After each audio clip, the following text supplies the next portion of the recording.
Eu sempre vi aquela casa pela janela do meu quarto. Mesma rua, mesmo silêncio, mesma janela escura olhando de volta. Durante anos, eu disse a mim mesmo que era só uma casa vazia, só madeira apodrecendo, só abandono. Mas havia algo errado desde o começo, algo que eu sentia antes mesmo de compreender. Eu sempre soube que algo estava errado com aquela casa.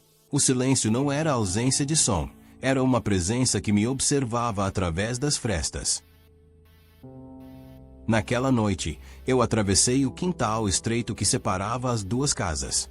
A vizinha estava de pé, mas não parecia viva. O ar ali era pesado, parado, como se ninguém respirasse naquele lugar há décadas.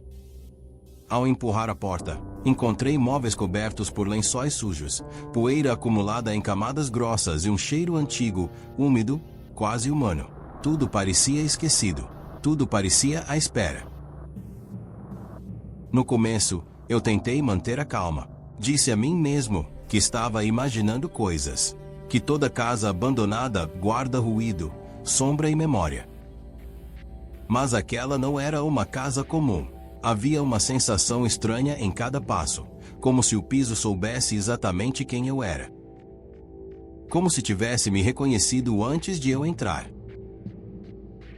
O corredor era comprido demais, escuro demais. Cada porta fechada me devolvia o mesmo desconforto. Como se algo atrás de mim andasse junto, na mesma distância, sem pressa. Eu parei várias vezes para escutar. Nada, e, ainda assim, não havia paz. Só aquele silêncio vivo, insistente, comprimindo o peito. Então eu vi a porta. Ela destoava de todo o resto, limpa, inteira, impecavelmente preservada no meio da ruína. A madeira ao redor estava gasta, manchada, inchada pela umidade, mas aquela porta parecia recente, intocada. Até a maçaneta brilhava, fria, lubrificada, como se mãos invisíveis a tivessem acabado de polir.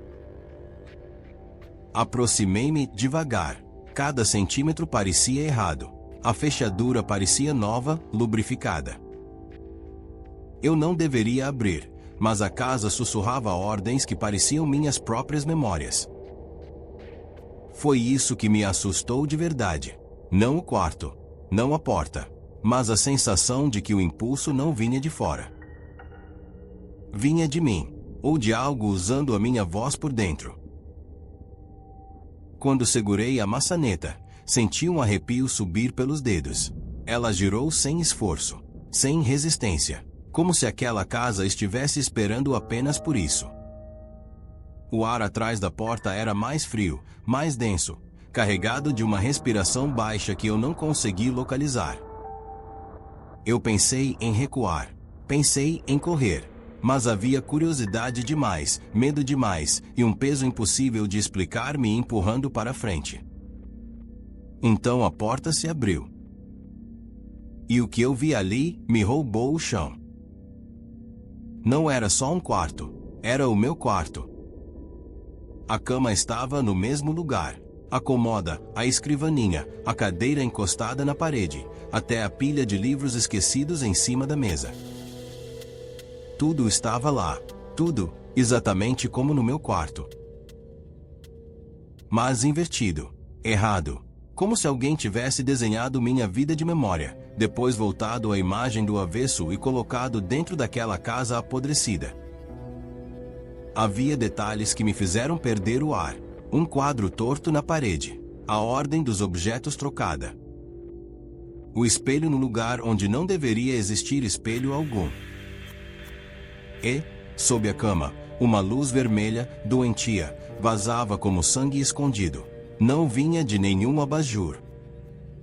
Não vinha de lugar nenhum que eu pudesse entender. Só pulsava ali embaixo, fraca e viva, como um coração preso na madeira.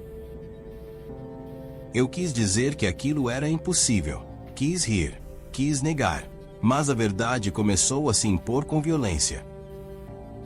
O quarto não era uma cópia. Era uma lembrança. Uma prisão moldada a partir de mim. Não é a casa deles. É a minha. E eu nunca saí de lá. O tempo aqui não passa. Ele se acumula. As palavras saíram da minha boca antes que eu pudesse prendê-las. E, no instante em que as ouvi, algo dentro de mim cedeu. Porque eu reconheci aquele lugar, não com os olhos, com a pele, com a parte mais antiga da memória. Como se eu já tivesse acordado ali antes. Como se todos os dias da minha vida tivessem sido apenas intervalos entre uma volta e outra para aquele mesmo quarto. Então ouvi a respiração, não a minha, outra, curta, molhada, vinda de debaixo da cama. Meu corpo congelou, o ar ficou quente de repente, pesado, sufocante. O quarto pareceu se estreitar ao meu redor, como se as paredes estivessem avançando devagar. Eu recuei um passo, depois outro, e senti a vontade absurda de tocar nos móveis, de verificar se eram reais. Mas tudo ali parecia mais real do que eu, mais antigo, mais dono do espaço. Olhei para a cama mais uma vez e senti, pela primeira vez, que não estava sozinho.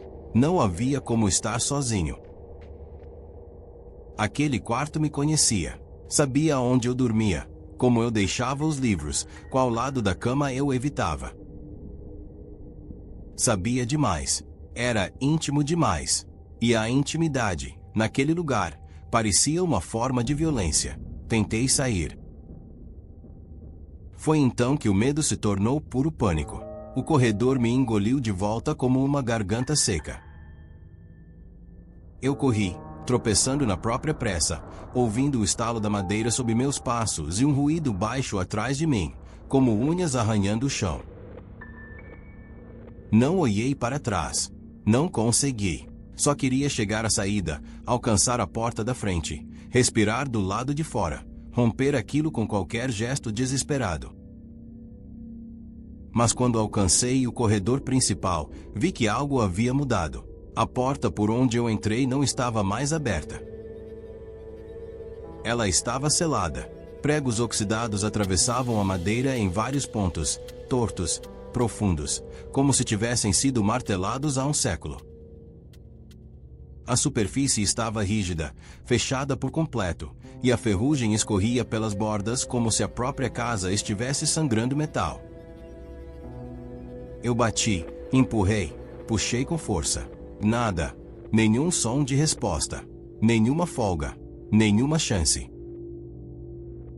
Naquele instante, a verdade caiu sobre mim inteira, cruel e definitiva. A casa não era vazia. Nunca foi. Ela só estava esperando. Esperando o momento em que eu entrasse sem perceber que já estava sendo recebido. Esperando a hora em que eu reconhecesse o meu próprio quarto e entenderia, tarde demais, que aquele lugar não tinha sido construído para me acolher. Tinha sido feito para me substituir, para me encaixar em um espaço que já pertencia a alguém antes de mim. E foi então que compreendi a parte mais terrível. Eu não era o primeiro. A casa precisava de alguém no quarto ao lado. Alguém para ocupar o lugar que ela guardava com paciência doentia. Alguém para continuar o que outro corpo já não podia terminar. A casa não queria que eu fosse embora. Ela precisava que eu ocupasse meu lugar no quarto ao lado. O som final foi pequeno, seco. Um clique de metal girando na fechadura do lado de fora. Como se alguém estivesse trancando a última esperança comigo dentro. Depois disso, só restou o silêncio. Um silêncio antigo, vivo. E agora eu sabia, ele sempre esteve me esperando. Se você ouviu essa história até o fim, não ignore a casa ao lado. Inscreva-se para mais histórias sombrias.